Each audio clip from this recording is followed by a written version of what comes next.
अस्सलाम वालेकुम। आज की वीडियो में हम डिस्कस करेंगे कि आप अपने आंसर्स में किस तरह से स्ट्रॉन्ग आर्गुमेंट्स लिखेंगे। तो स्ट्रॉन्ग आर्गुमेंट्स का होना, क्योंकि ये सीएसएस का एक सीएसएस के एग्ज़ाम्स है, तो इसमें आपके आंसर्स में आपके आर्गुमेंट्स स्ट्रॉन्ग होनी चाहिए। वीक आर्गुमेंट्स आपके लिए आपको मार्क्स नहीं दिला सकते। तो आपके आर्गुमेंट्स का स्ट्रॉन्ग होना ज़रूरी है, with proper with authentic facts, with figures. Figures मतलब जो एनालिसिस होते हैं, सब परसेंटेजेस होते हैं या नंबर होते हैं, वो चीज़ें। और फैक्ट जो रियल लाइफ रियल स्टोरीज होती है, स्टोरीज नहीं जो यानी जो वो सारी चीज़ें जो ऑथेंटिक होती है। और इस तरह से फिर दीगर जो चीज़ें आर्गुमेंट्स होते हैं वो सारे स्ट्रॉन्ग होनी चाहिए आपकी। तो तभी आप अपने आंसर्स में अपने पेपर में नंबर गेन कर सकते हैं। तो चलिए इसके लिए कुछ पॉइंट्स मैंने नोट डाउन किए, वो डिस्कस करते हैं।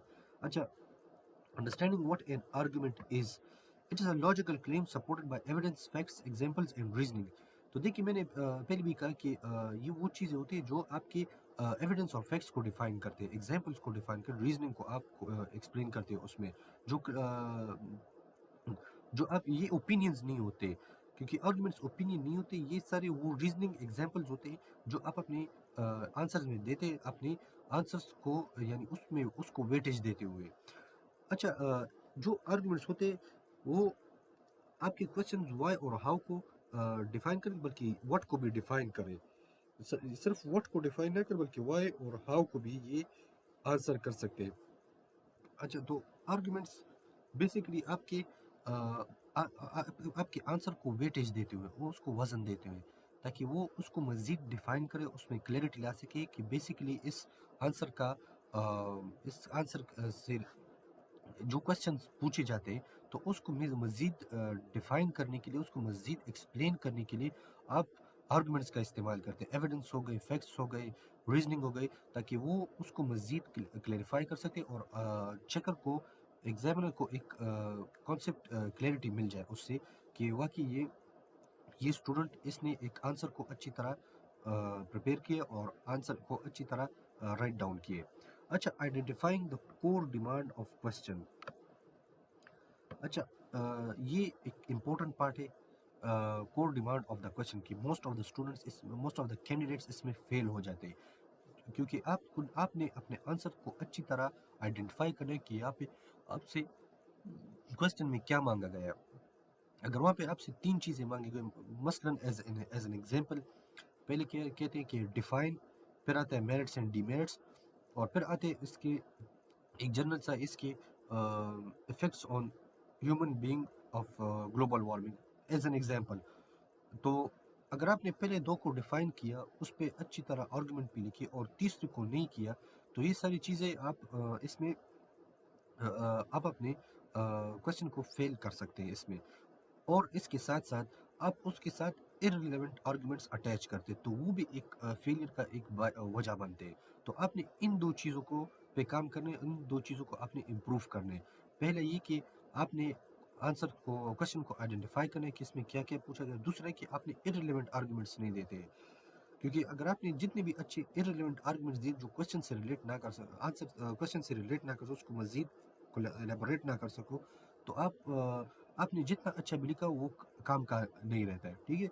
अच्छा, स्ट्रक्चर ऑफ स्ट्रॉन्ग आर्गुमेंट, उसकी तीन कंपोनेंट्स होते हैं: a clear claim, supporting evidence and logical explanation. इन तीनों का होना आपके आंसर को मजीद आप स्ट्रॉन्ग आर्गुमेंट्स में ला सकते हैं।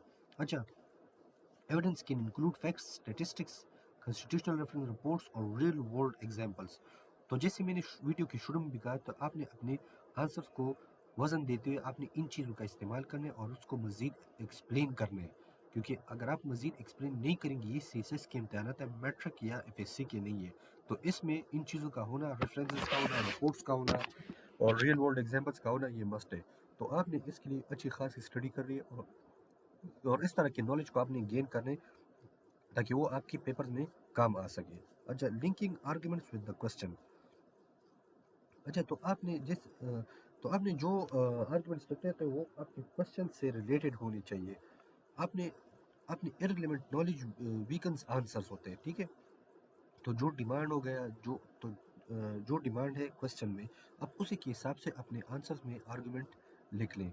اور اس کو اسی کے ساتھ لنک کر لیں، تو اس سے آپ کی ایک اچھی امپریشن بھی بنے گی، بلکہ آپ کو اسکورنگ مارکس بھی ملیں گے۔ اچھا، بیلنسڈ اینڈ کریٹیکل اپروچ اپنی اپنی اچھا، acknowledging counter arguments and responding to them logically. دیکھیے، اپنے آنسر کو بیلنس رکھنا ہے اور کریٹیکل اپروچ رکھنا ہے۔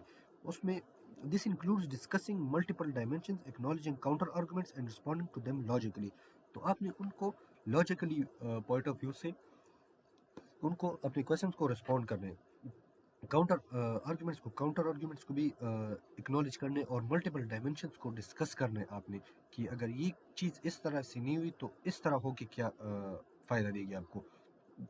تو آپ نے اس طرح سے اپنے آنسر کو بیلنس بھی رکھنا ہے اور کریٹیکل اپروچ بھی رکھنا ہے۔ اچھا، use of example as case studies, تو آپ نے ایگزامپلس بھی استعمال کر سکتے ہیں، practical examples from Pakistan global affairs اور پاکستان گلوبل افیئرز اور current development strengthen arguments and house supply. تو آپ ایگزامپلس بھی یوز کر سکتے ہیں، اس میں کوئی، لیکن شرط یہ ہے کہ ساری ریلیونٹ ہونی چاہیے۔ اگر آپ ارریلیونٹ یوز کریں گے تو وہ آپ کی یعنی آپ کی کریڈیبلٹی ختم کر سکتی ہے، آپ کو اسکورنگ مارکس نہیں مل سکتے۔ تو کوشش کرنی آپ نے کہ آپ نے ریلیونٹ کوشچن سے ریلیٹڈ اور ریلیونٹ ہی سب کچھ رکھنا ہے، ارریلیونٹ سے آپ ایوائڈ کریں۔ اچھا، کامن مسٹیکس ٹو ایوائڈ، یہ بھی امپورٹنٹ پارٹ ہے۔ ایموشنل لینگویج ہو گیا، ون سائڈڈ ویو ہو گیا، انسپورٹڈ کلیم ہو گیا، ویک اسٹیٹمنٹس ہو گئے۔